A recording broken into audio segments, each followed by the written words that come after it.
there, it's Ashley here with this week's Stamp Create Repeat video for your next stamp. This week I'm going to be making a card that is a masculine shaker card, and I get so many requests for masculine cards, so here is a really cute one. I think this little teddy bear is just so precious fishing, and I think this would be a really cute one to give to my brother for a birthday card, or one of my brother-in-laws, or my dad or father-in-law.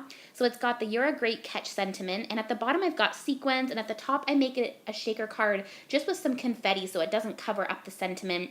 And then I've got some gumdrops on there. So I'll get started and I'll share with you what I used to make it. I'll put all the products in the description box below for you so you can find them over in the Your Next Stamp store.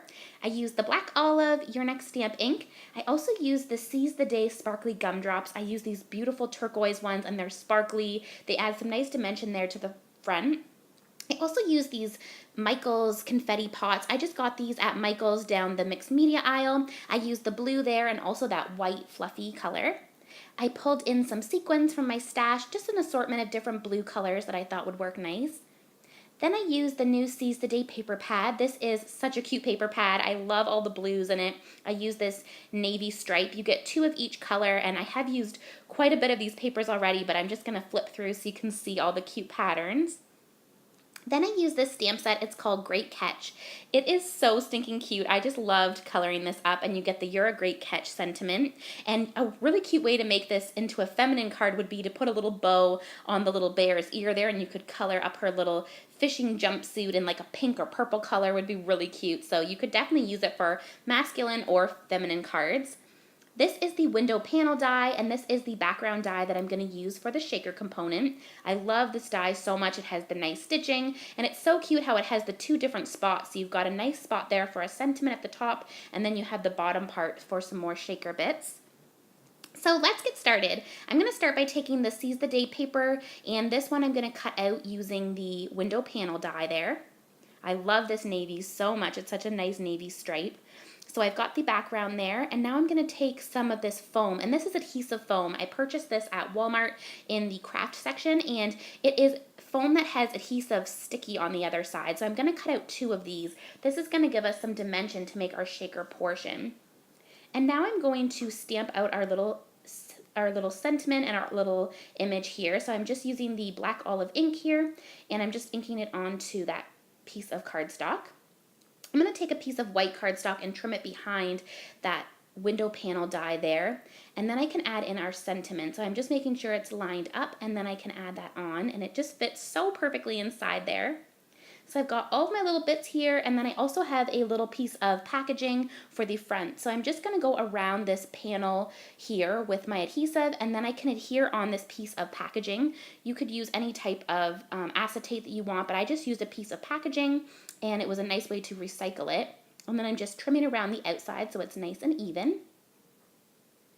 Now I'm going to take these little foam pieces, and they have the adhesive on the back. You could just use regular foam and just add your own adhesive, but it's so much more handy that it has the adhesive because it just does it for you. And it also makes the foam a little bit more sturdy. To be honest, the foam isn't super sturdy, so I always end up having to trim around the outside a little bit when it gets a little wonky or misshapen. So definitely it's easier with the adhesive one because I find it's not as flimsy. So I'm just going to take that last piece off and put it down, and then I'm just going around the outside trimming off this little excess. As you can see, because it's kind of stretchy, it goes out of shape just the tiniest bit, but it's really easy to just trim that part off. So I'm just going to go around the outside. Now I'm ready to add in my shaker bits. So I'm taking these confetti pieces from Michaels.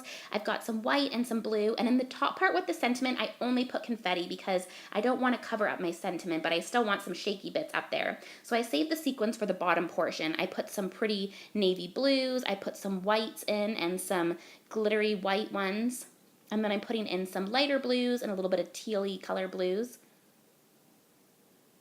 And now I can adhere this part on. And it looks so cute. I love how it turned out. So now I'm just going to trim off the excess from the sides. And I'm going to take an A2 sized card base. This one is just a blue card base, and I'm just adding this onto the front. I decided I want it to be white, so I just take some white cardstock and just trim around the card base, and then I can adhere it on the front there. And then I can just make sure that all the excess is gone and pop it on, and it looks so cute. So now let's do the Copic coloring for this cute little image. I'm starting with G02 for the little fish. And one of the cute parts about this stamp set is at the bottom there, when it goes into the water, it kind of shows like a little mirrored image of the underwater, which would be like a lighter color. So I thought that was so cute for coloring. So then I use G02 and I make sure the bottom part is lighter. For the little rod there on the fishing pole, I use C4 and C2. And then for the fishing pole, I use E18, E15, and E13.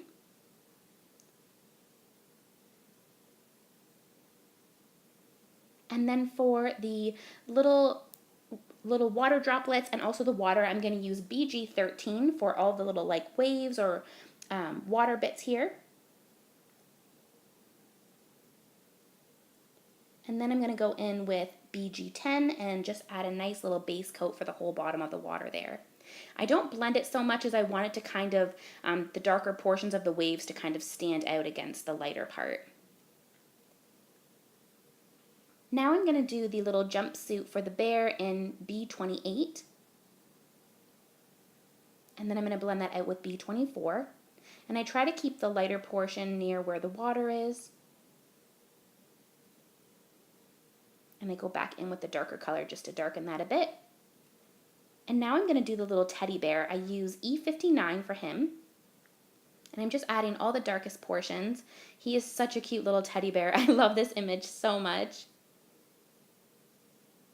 And then I go in with E57 to blend that out. And you could just do the blending technique, or you can go back in later and add a little bit of flicks to give it some fur. And I do that at the end, give it just a little tiny bit of flicks for the fur. Then I use the E55. And I'm just trying to get a really good blend here. And the paper that I'm using is the Recollections 65-pound cardstock. Then I go in with the E53 and just blend that last little bit in. And now I can go in with the R20 for the cheeks and over the ears, and I just go over it with E53 just to give it a nice blend there. And then I take the E57 and I'm just adding a few little flicks in around all the little areas where I feel like there would be some dimension from the fur. Now I'm going to take my black jelly pen just for the eyes and then the nose and then also the eye of the fish, and I go around the little dots on the fishing pole there as well. And then I just use the white jelly pen to add 3 little dots on the bear's cheek, a dot on the fish's cheeks, and then just a few random accents just to really make the image pop. Now there is no coordinating dies for this image, so I'm just using my sewing scissors to trim it out, and it was really easy to trim out. It's a nice big sized image, so you can really just trim right around it. This image would be so cute if you're just doing like a really easy, clean, and simple card. You could just stamp this right on the middle, put the sentiment below it, and have the cutest card. It's a really great sized image. So as you can see, it takes up a good amount of the front there. And I'm just trying to decide where I want it. I want the bottom shaker part to show, so it looks like the water is moving around there and I've got the glitter. So I kind of put it in the middle of the card so I can get that nice bit of shaker at the bottom. And I'm just going to take my adhesive and adhere that down. And now I'm just going to add on some gumdrops for fun. I love to add gumdrops even when I do shaker cards because it brings the dimension to the front. So I'm going to take these Seize the Day sparkly gumdrops, and I'm just taking the large, medium, and small in the turquoise color, and I'm just adhering them on, and I just play around with them. The nice thing about the gumdrops is they're super sticky and they always stay in place, but you're able to lift them up. So if you put them in a spot and you change your mind, they come up really nicely. So there is my shaker card. I hope that you guys enjoyed this video. I will put all the products that I shared in the description box below. I would love if you left a comment and subscribe to this channel, and I will see you guys in next week's video. Bye now.